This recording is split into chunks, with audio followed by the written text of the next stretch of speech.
sedang bersama Tita. ya Tita. Jadi di sini saya mau memberikan penyuluhan ya. Terima kasih waktunya sudah datang, sudah bersedia datang. Kita mau membahas PHBS. Nah, Tita tahu nggak apa itu PHBS?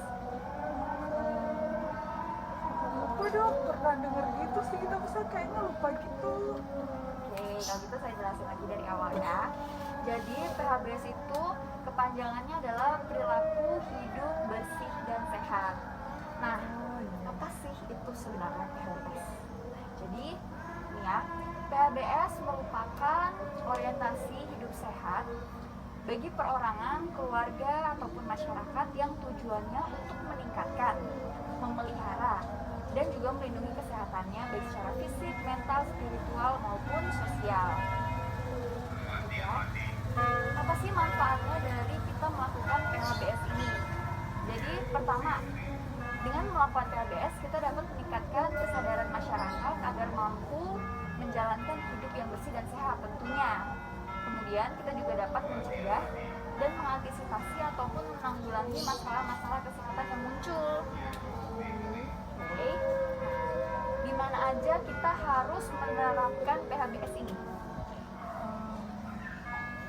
Di rumah, Oke, gimana lagi?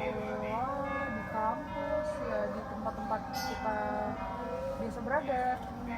Ya, jadi lebih tepatnya lagi adalah kita harus menerapkan PHBS dimanapun kita berada. Dari lingkup yang paling kecil, keluarga, sekolah, tempat kerja, ataupun di masyarakat dan di fasilitas umum. Jadi di mana saja, kapan saja kita harus menerapkan PHBS ya. Oke, jadi menurut Kementerian Kesehatan Republik Indonesia ada 10 indikator PHBS. Ini banyak banget ya dok ya. Iya, ada 10 indikator PHBS.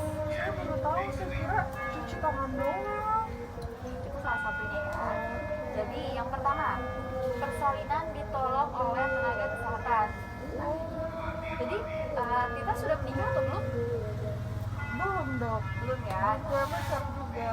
Aduh, jomblo udah berapa tahun? 7 tahun dok.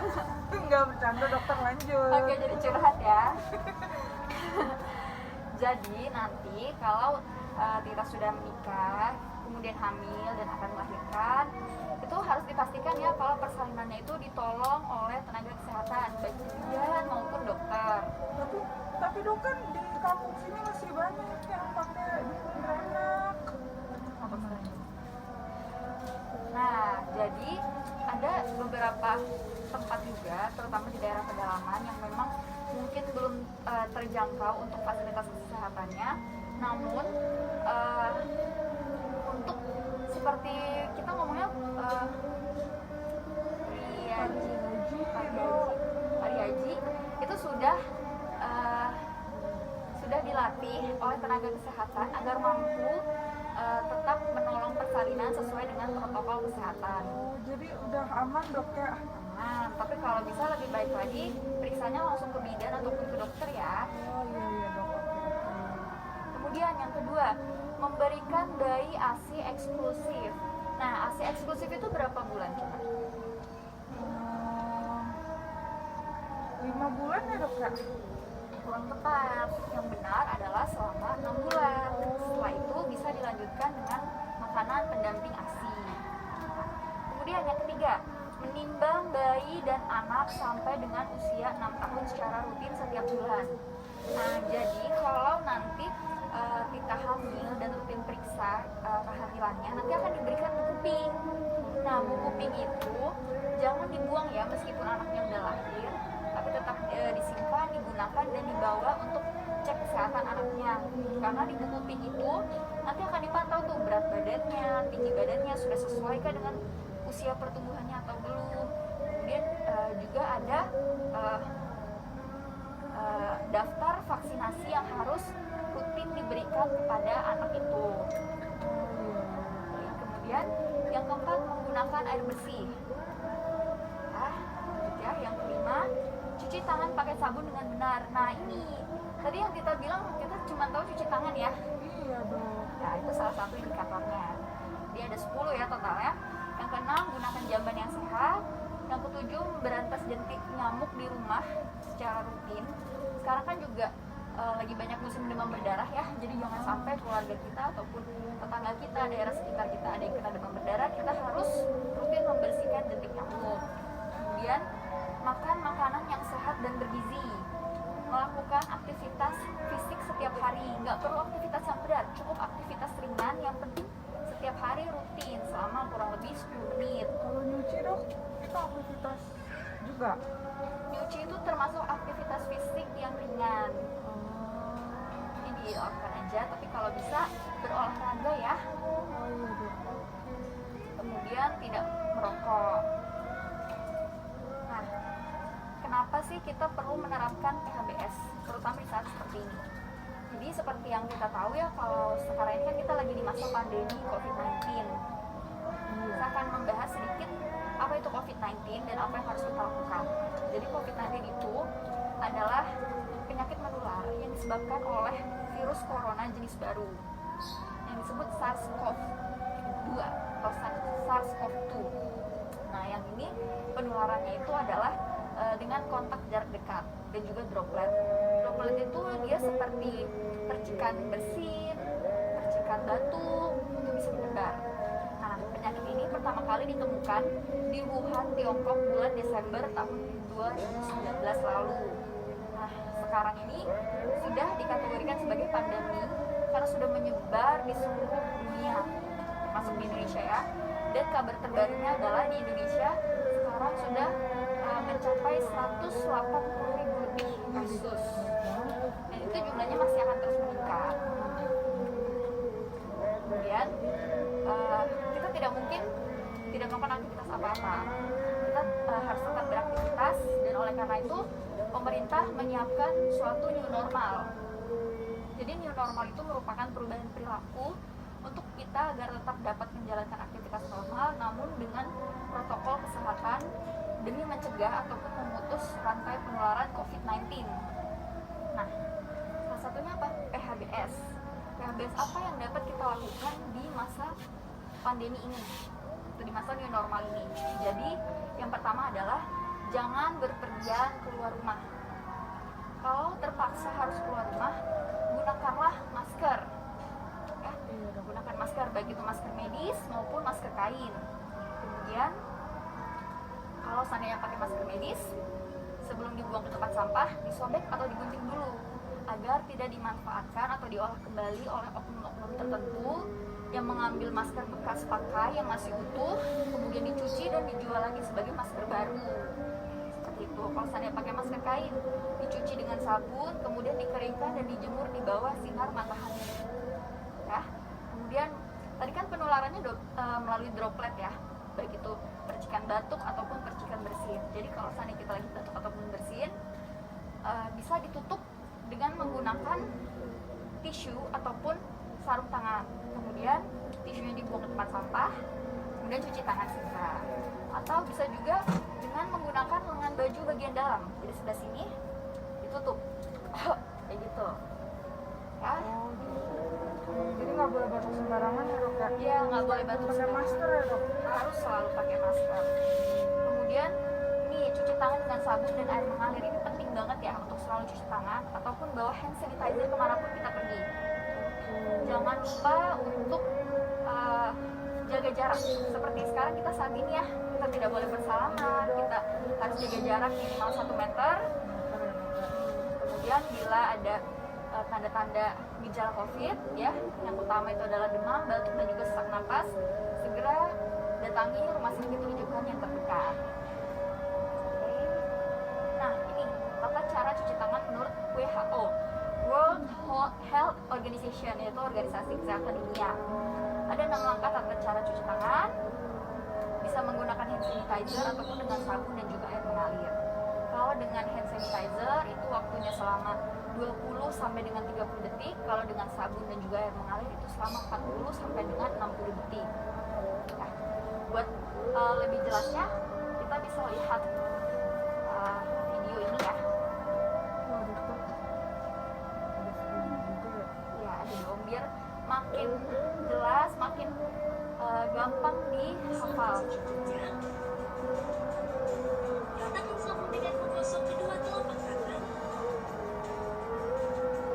Gosok kedua punggung tangan secara bergantian. Bisa tiru dong. Gosok sela-sela jari tangan. Gosok bagian dalam jari dengan posisi jari tangan saling mengunci. Gosok dan putar ibu jari bergantian.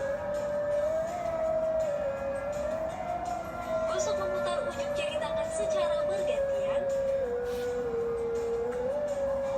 Bilas dengan air mengalir. Keringkan dengan tisu atau handuk. Kemudian matikan keran dengan tisu atau handuk yang sudah digunakan. Lakukan langkah-langkah mencuci tangan selama 40-60 detik jika menggunakan air.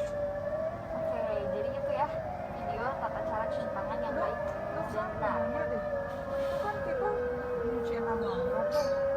Terus habis itu dibilasnya 6 langkah lagi apa dibiarin gitu aja? Yang penting udah 6 langkah pas pakai sabun. Dibilasnya yang penting sampai bersih, sampai sabunnya itu sudah tidak ada, benar-benar hilang. Kemudian yang terpenting kalau udah cuci tangan yang bersih nih, jangan dilap sembarangan, jangan meper ke baju atau lap di mana aja, tapi laplah dengan handuk bersih yang kering ataupun lap bersih kering. Gitu. Nah, sekarang udah lihat videonya, kita coba ya Oh iya, tata cara cuci tangannya. Jadi Iya. coba kita mulai sama-sama ya. Pertama kita ambil sabunnya. Kita ambil sabun, ya gosok telapak tangannya, sudah. Kemudian gosok punggung tangan kanan dan juga tangan kiri. Nah, lalu sela-sela jari, oke, buku jari, oke, kemudian ibu jari benar-benar digosok ya, sebelah kiri, kemudian gantian sebelah kanan. Nah, lalu ujung jari kanan dan kiri. Sudah, bilas lagi dengan air mengalir dan keringkan. Oke. Kapan aja sih kita harus cuci tangan?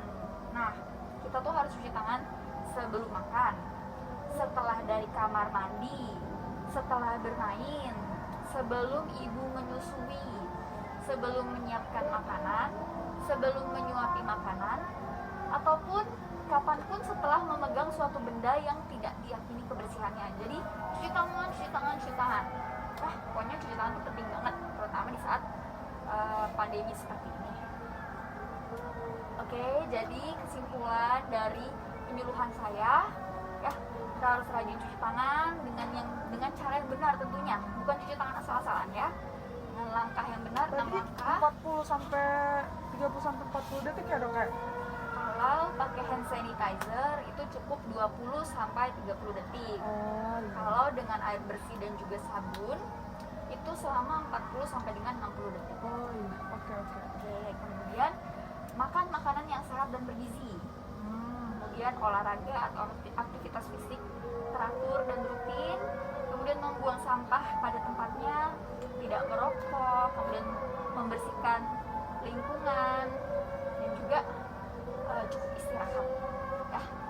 Dan hindari stres, ini penting banget, hindari stres, cukup istirahat agar sistem imun kita kuat, jadi virus itu tidak mudah menyerang kita. Oh ya. Oke, Sekian. makasih dokter Monica. Ya, sama-sama. Sekian penyuluhan dari saya. Ada yang belum jelas? Udah dok, ilmunya nancep semua bagus dok. Oh bener ya, coba saya tes ya. Iya dokter.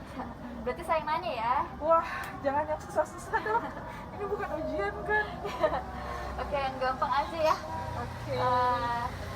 Coba masih inget nggak apa itu kepanjangan PHBS? Perilaku hidup bersih dan sehat. Yeay, betul. Oke, pertanyaan kedua ya. Pertanyaan kedua, contoh perilaku hidup bersih dan sehat itu apa? Sebutin Nih, 3. ibu hamil ya periksa ke bidan atau enggak ke dokter, ke tenaga kesehatan lah. Ya, Terus cuci tangan, oke. terus jambannya harus yang sehat. Oke. Terus apa lagi ya dok ya? Ya, udah 3 ya. Iya, gara-gara dibilang 3 saya ingetnya 3 doang. Oke, kalau gitu pertanyaan ketiga. Oke. Terakhir ya. Apa tuh? Coba kalau di masa pandemi ini PHBS-nya apa yang paling penting? Paling penting itu cuci tangan Ya. dengan 6 langkah WHO. Ya, betul. Iya. Oke, berarti udah cukup ya penyuluhan saya. Cukup banget dok. Terima kasih dokter untuk informasinya. Ya, oke. Terima kasih atas waktunya juga. Semoga ilmunya bermanfaat dan semoga kita dapat memutus rantai penularan COVID ini ya. Alhamdulillah, puji Tuhan. Yeay. Yeay.